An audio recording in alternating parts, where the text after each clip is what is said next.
A warm East Coast welcome on the inside. We're addicted to energy use. Technology helps us get. Less warm on the outside. Oil and pipelines are big P politics for the Liberals right now. We're under no illusions about how controversial these projects are. They divide political parties. So senior ministers tried to rally supporters who might be nervous about building an Alberta pipeline to the BC coast. And that's why I need you to stand up and support what we are doing to take action on climate change, and also support projects that make sense in getting resources to market. The Liberals have promised financial support to get the pipeline built. They may eventually have to take a public ownership stake, but they've already taken political ownership of it. Even the Liberal MPs from BC, where many voters oppose it. There are people that obviously are opposed to the pipeline, but there are a lot of people in favor of the pipeline.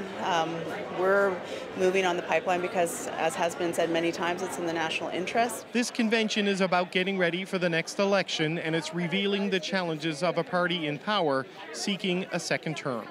I think it's important that people know what the choices are and what path they're choosing. So they're getting some heavyweight advice from David Axelrod. Barack Obama's former political advisor is advising the Liberals to defend their record, critique their opponents, but not go over the line.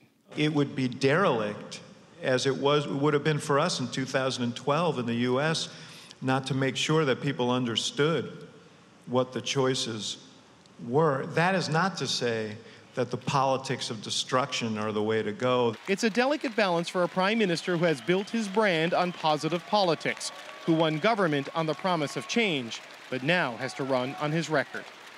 David Cochran, CBC News, Halifax.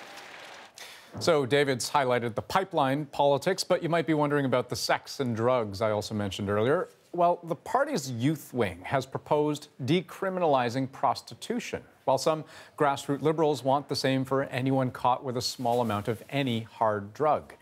In all, 30 resolutions are up for debate at the convention, but either way, worth pointing out, the outcomes will not be binding heading into the next election.